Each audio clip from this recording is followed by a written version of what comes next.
Watch Your Smart Means Business, and welcome to the news hour, where we take you through the top stories that have been making headlines throughout the world of business.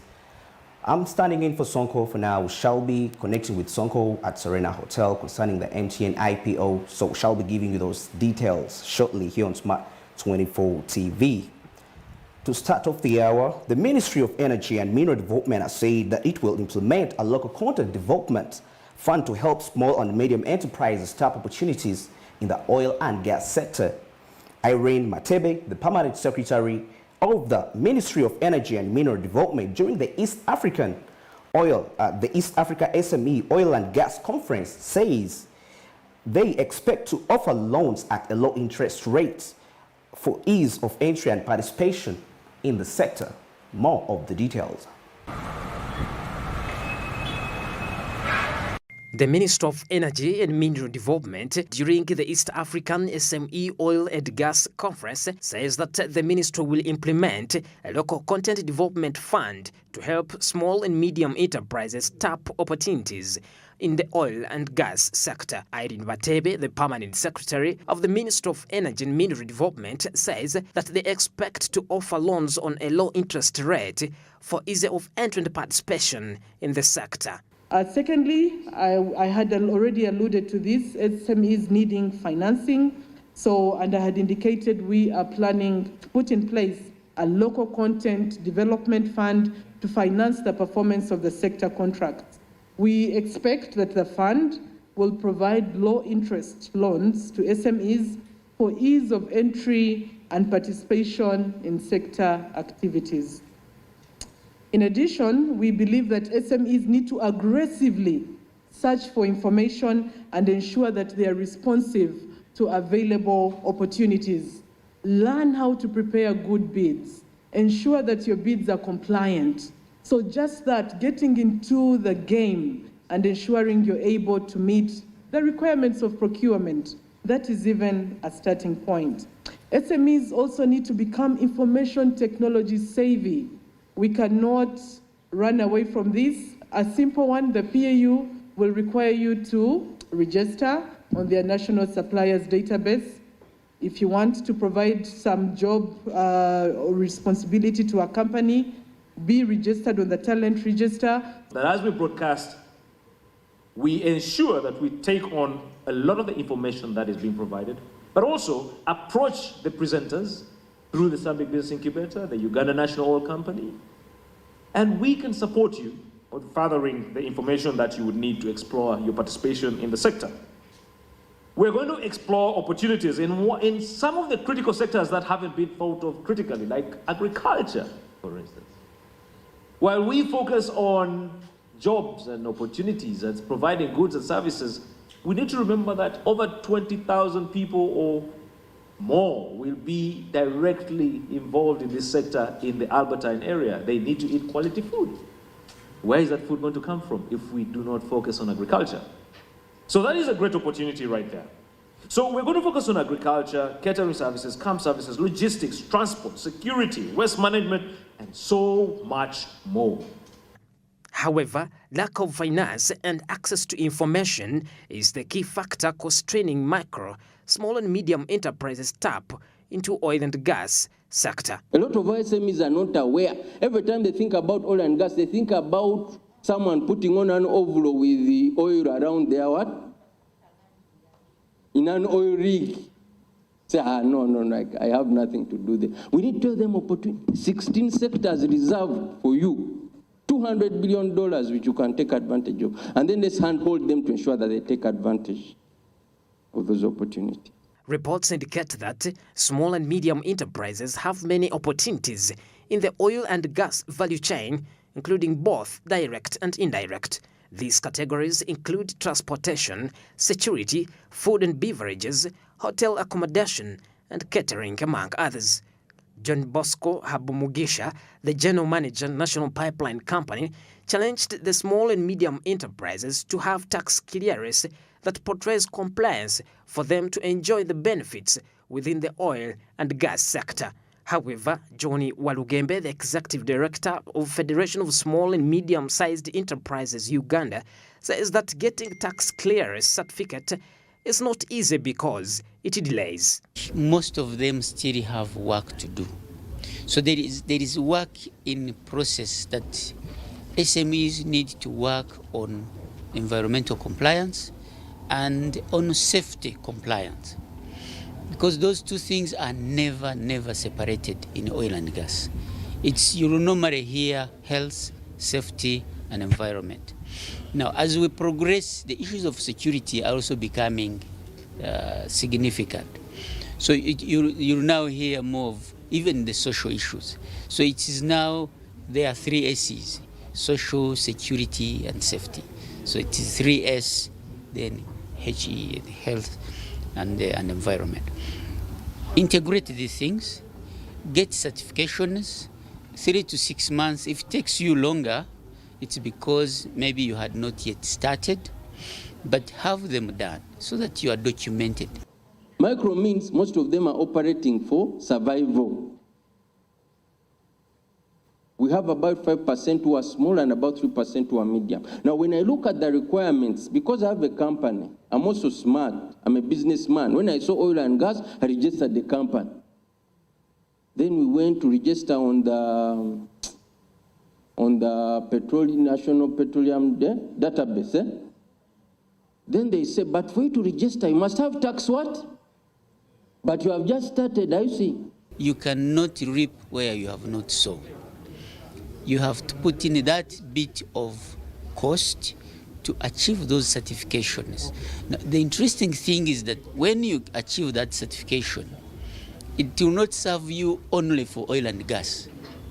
In any other entities, when you are bidding and you attach those certifications, your level of compliance is higher and you stand an opportunity of winning better than if you did not have them.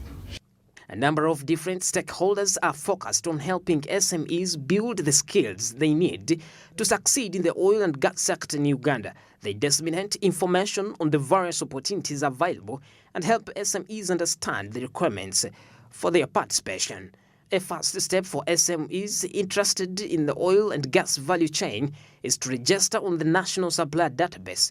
The industry will not offer contracts to any company unless they are registered on their database. Spaces, there are sectors that inevitably will be reserved for medium-sized businesses. If you look at, for instance, if you look at legal services, if you look at accounting services, but there are others where locals can compete. If you look at issues of accommodation, if you look at issues of food, not everyone who comes to Hoima will want to stay in a 5-star hotel. So long as you have your 2 rooms that are clean. Imagine you're a business that hasn't kept your financial records for 1 year, 2 years, 3 years. You're not compliant in terms of your URA compliance. You're not compliant with NSSF. You're not on the NSD. It will be very difficult for you to gain any financial support from any institution. So the idea here is to say, how do we support you to become compliant, to become visible to financing? In any business, financing has never been an issue. In fact, there's so much financing available all over the place. But what is lacking are attractive businesses that can take on this financing. So we have a situation where if you went either to a bank or anyone who wants to invest in your business in forms of equity, they'll always have a little bit of hesitation based on who you are and what you have to show what kind of business you're running. So compliance is very key. Having your business in the right shape, attractive to the financing. The Stanbic Business Incubator Limited, the organizer of the East African SME Oil and Gas Conference, is now advocating for SMEs' participation in capacity building training to acquire knowledge and skills to participate in the sector. They as well indicate that training is crucial to enable SMEs to comply with the standards like quality, healthy, safety and environment. Pedson Mumbere, Smart 24 TV.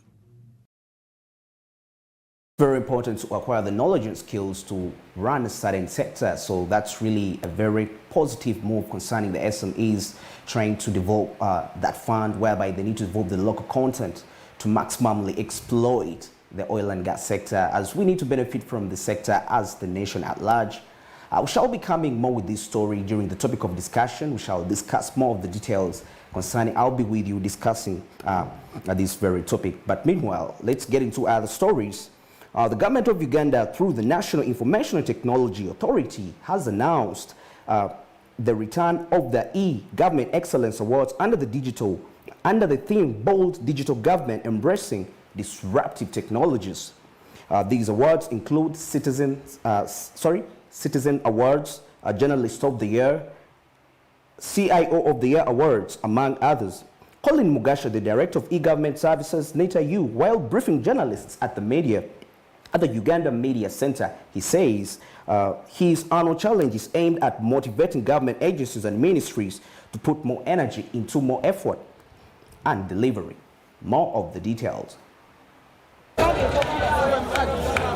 The government of Uganda, through NETA-U, has returned the e-governance agencies and ministries so as to energize organizations to use more of the digital than manual way of doing work.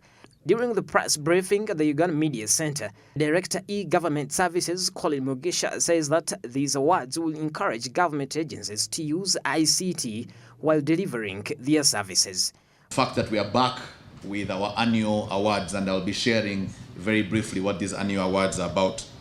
So the government of Uganda, through the National Information Technology Authority of Uganda, is pleased to announce the return of the e-Government Excellence Awards. Now, the word e-government, for you to understand, is basically how are public services delivered to citizens in a digital manner. E-services delivered to citizens and also to fellow government agencies working together using ICTs to make access of government services convenient and cost-effective. And usually we say, why do you need to leave your home if you can access a government service online? Furthermore, he says that the delays in doing business more effective response to customers' needs while not using ICT makes service delivery poor. ICT can as well assist business activities including design, manufacturing, sales and feedback. I also want to talk about maybe one last award. It is Private Sector of the Year. It recognizes the private sector entities offering an e-service to their end users with the aim of reducing the cost, time and effort in accomplishing a task or a series of tasks. So the e-services should be available through many channels, not just a smartphone. Even somebody with a capability should also be able to access. We're doing this to promote awareness across the board, but I think it now relies on the independent mandates of these government institutions to make sure that they also fast track or put in some more effort and resources to make sure that they create enough awareness to the different services that they're offering online, such that people out there, the wananchi, people in Gulu, people in those country areas can be able to understand that these services are no longer offered at the head offices, but they're now being offered through other media. Experts says that in the fight against crime and terrorism, ICT is the way to go because technology can help in curbing down violence as well as preventing it, and urges all government agencies to use ICT while executing their work. For the crime bit of thing, it's not a one-man institution, but a lot has been done in trying to promote cohesion between the different actors, because crime does not affect you, does not affect me, but it affects us all. So there is a multidisciplinary approach that has been taken as different institutions that are concerned in trying to digitize their processes, in trying to make sure that they are more vigilant enough, in trying to make sure that they are more prepared, because we've seen that crime, it's better to be controlled even before it happens. So I believe there is a lot that has been done as different agencies to try and make sure that crime is combated even before it happens. ICT plays a positive role in effective governance and public service, yet failures in government policies are the reasons why public service benefits are sometimes wasted. While ICT develops new skills and confidence and allows access and control, it also gives new opportunities for corruption. Babu Issa for Smart 24 TV. Of Uganda through NITA-U has returned the e-government agencies and the ministry so as to energize organizations to use more digital than manual way of doing work. During the press briefing at the Uganda Media Center, the director of e-government agencies, Colin Mugisha, says that these awards will encourage government agencies to use ICT while delivering other services. ICT is something really very important concerning the growth of any nation, the growth of any economy, and it's quite a positive change for the government to always come up and try to motivate such sectors by introducing such awards. You know, it's very, very key because when we look at other developed countries out there, these are some of the strategies they used to do by the way of trying to motivate developers. You know, actually developers should be really given quite so many offers, including tax holidays, like whereby they start up their companies, they are really given fair tax fees. During the press briefing, Colin Mugisha further says that the delays in doing business more effectively respond to customers' needs while not using ICT, make services delivery poor. When there is no ICT, the service delivery is a little bit affected in the economy because, as we speak, the world is global. You know, it's a global village by the ICT. ICT can assist businesses and business activities, including design, manufacturing, sales, and feedback. Joshua Akandwa now says, in a fight against crime and terrorism, ICT is the way to go because technology can help in calming down violence as well as preventing it, and urges all government agencies to use ICT while executing their work. Yes, ICT, cyber networks, it's very important simply because we see this whole thing of transactions whereby the business sector in Uganda, they need to protect their accounts through the ICT by putting in protective passwords. And that takes really a country when it has a very established ICT sector, because we've seen in some countries which have faced issues concerning hackers where they enter into the bank accounts, they crash down the systems, and they run away with the company funds, and that really affects the economy which is not in a very negative way. ICT plays a positive role in effective governance and public services, yet failures in government policies are the reasons why the public service benefits are sometimes wasted.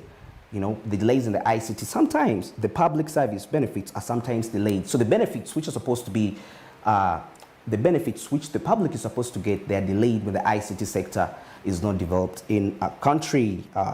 While ICT develops new skills and confidence and allows access and control, and also provides new opportunities for corruption. Okay, in other stories, doctors under their umbrella body, Uganda Medical Association, have threatened to lay down tools starting next week, 22nd of November. The doctors want the government to fill more than 40% of the vacant posts in the public health facilities. Some of the terms they demand include increase the pay for intern doctors to shillings 2.1 million Ugandan shillings as directed by President Yoweri Museveni. More of the details. The doctors want the government to fill more than 40% of the vacant posts in public health facilities, increase the pay for intern doctors of 2.1 million shillings as directed by President Museveni, compensate the families of health workers who succumbed to COVID-19, and provide medical supplies like oxygen in health facilities. The doctors also want the government to include medical interns in the public service salary structure. The strike was initially meant to start on November 6th. The new management of the Uganda Medical Association says it was postponed for better planning purposes. The doctors in August this year issued a notice to the government informing them that they would go on strike on November 6th if their demands were not met. According to the Uganda Medical Association Public Relations Officer, Dr. Andrew Twinamasiko, the new industrial action date was agreed upon by the new management. Dr. Herbert Luswata, the Secretary General of Uganda Medical Association, says the strike was delayed due to managerial issues. He says they had to push it forward because the old leadership hadn't handed over to the new leadership. The doctors issued a government notice of industrial action in August, and since then, members of the old leadership executive have met with officials from the Ministry of Health, Finance, and even the Prime Minister's office. No position was reached. The old Uganda Medical Association leadership, led by Dr. Richard Idro, had expected the government to present a statement addressing their demands 2 weeks ago during the Grade Doctors Conference, but none of the invited top officials at the Ministry of Health, like the Permanent Secretary, Dr. Diana Twine, showed up. Ministry of Health spokesperson Emmanuel Ainebiona urged the doctors to be patient since a supplementary budget was before Parliament to address their exact needs. With just 3 days left until the start of the industrial action, it remains to be seen whether the government will respond to their demands and avoid the effects such as a strike might have on the country's health system amidst the COVID-19 pandemic and the ongoing. The doctors want the government to fill more than 40% of what they require of it. They request the government at least to be a little bit fair. And some of the issues they have passed across is concerning the salary of the internees, to increase it to at least about 2.1 million Ugandan shillings as directed by President Museveni, to compensate the families of the health workers who succumbed to the COVID-19 and provide medical supplies like oxygen in health facilities. The doctors also want the government to include medical interns in the public salary pay structure. So they claim they want the interns to also be to get onto the payroll, literally, the government payroll concerning the salary structures. The strike was initially meant to start on November 6th. Actually, that was, I think it's been last week. But the new management of the Uganda Medical Association says it was postponed for better planning purposes. The doctors in August this year issued a notice to the government informing them that they would go on a strike on November if their demands were not met. According to Uganda Medical Association Public Relations Officer, that's Dr. Andrew Twinemasiko, the new industrial action date was agreed upon by the new management. So they agreed upon the new date of the strike. So Dr. Herbert Luswata, the Secretary General of UMA, that's Uganda Medical Association, says the strike was delayed due to managerial issues, yes, and he says they had to push it forward because the old leadership hadn't handed over the new leadership as yet. Doctors are really very essential to the nation, and I think I would love to say this was really seen when the country faced a pandemic issue. The doctors, the mere fact that we were able to get our doctors heal people, so that shows you the great impact they have to this nation and of course the economy at large. When the people are alive, they're the ones that build the economy. Yes, our president told us it's very important to make wealth at the same time you maintain the health, so it's very important to keep that into consideration. In other stories, data from the Bank of Uganda indicates that Uganda's total earning from exports dropped significantly from $481 million, that's about 1.7 trillion in Uganda, in May to $287 million, equating to 1 trillion shillings in Uganda. That was in September, representing 40% fall. More of the details. Data from the Bank of Uganda indicates that Uganda's total earning from exports dropped significantly from $481 million, which is 1.7 trillion shillings in May, to $287 million, which is 1 trillion shillings in September, representing a 40% fall. Receipts from leading exports such as coffee remain relatively stable during the period. However, the fall in receipts can be explained by the zero earning recorded from gold during the period under review. The data shows that Uganda did not earn anything from gold. In July, gold exporters requested the government to revise a 5% tax on every kilogram of refined gold and 10% on unprocessed export of the precious mineral. Gold exporters and the government are still in talks over the tax. According to the Ministry of Finance, pending the conclusion of these negotiations, there were no exports of gold from Uganda in the month of July to September. In May and June this year, gold earnings fetched $190 million, which is 684 billion shillings, and $165 million, which is 594 billion shillings, respectively. The Bank of Uganda Director of Research, Jimmy Upper, said, "Indeed, we are seeing muted trading in gold from both exports and imports. This does not mean gold orders have shifted the base." Yes, now let's cross into the foreign business news in what's making headlines across the borders, across the continent. Yes, I mean, not really across the continent, but when we cross the continent of Africa. So what's happening in the world of business that side? To kick off the foreign news, Amazon to stop accepting UK-issued Visa credit cards. Amazon has told customers that it plans to stop accepting payments made in the UK-issued Visa credit cards in January, starting 2022. More of the details.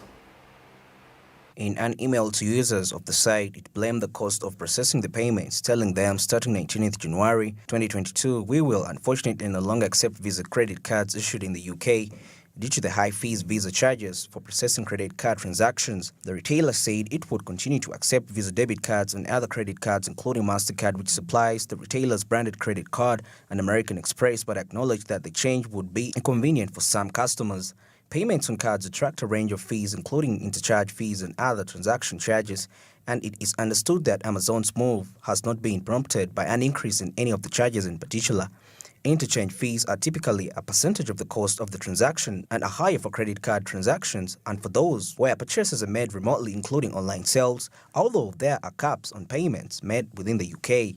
In a statement, Visa said it was very disappointed that Amazon is threatening to restrict consumer choice in the future. Many shoppers choose to use credit cards for large purchases online because the extra protections that are offered if things go wrong under Section 75 of the Consumer Credit Act. If a retailer goes out of the business or fails to deliver goods as promised and items cost more than $100, the credit card provider has an obligation to refund the costs. James Andrews from the comparison website money.co.uk say the decision would come as a blow to the millions of the UK shoppers who had Visa cards, including customers of Barclaycard and HSBC. Card fees have long been an issue of contention between providers and retailers, and this month, Visa and MasterCard increased their quoted fees for card-not-present payments on cards to merchants in the EU after the removal of caps post-Brexit. The British Retail Consortium said companies faced an estimated $150 million increase in the cost of accepting cross-border and card payments, with British retailers shouldering an extra £36.5 million in fees, equivalent to £100,000 every day. In other foreign business stories, Kenya to pay a lion's share price of the East African Cooperation budget in the new system. Kenya will pay the lion's share in the financing of the East African Community budget that will now be based on the size of the country's economy under the new hybrid system. More of the details. The EAC Sectoral Council on Finance and Economic Affairs, chaired by Treasury Cabinet Secretary Yukai Yatani, has agreed on a hybrid model of financing that will see countries pay an equal amount of 65% of the budget, while the remaining 35% will be based on the country's GDP. Kenya is an economic powerhouse in the bloc with a GDP of $100 billion, followed by Tanzania with $55 billion and Uganda at $32 billion. Currently, partner states contribute equally to the budget of the community as outlined in the East African Treaty, which further provides for sourcing for additional funding from development partners. The agreement on the new model came after the findings of the study on the required reforms to align the EAC structure, programs and activities with the financial resources available from the EAC partner states to ensure sustainability while addressing the dependency syndrome. The agreement came after deliberations in a meeting held in Mombasa this week, where it's agreed that the proposed hybrid model will be reviewed after 3 years of implementation, and the EAC Secretariat was directed to implement measures to ensure that the cost of running the community is as low as possible. The EAC Secretary Peter Mathuki said the current model of funding the EAC budget is not sustainable. Okay, that winds up the news hour for now. We are going to get into a short commercial break, but coming back, I'll be taking you through the topic of discussion, and we shall be discussing the Local Content Development Fund for the SMEs, an initiative by the Ministry of Energy and Mineral Development. And at the top of the hour, I'll be coming with the entertainment news. Keep watching Smart 24.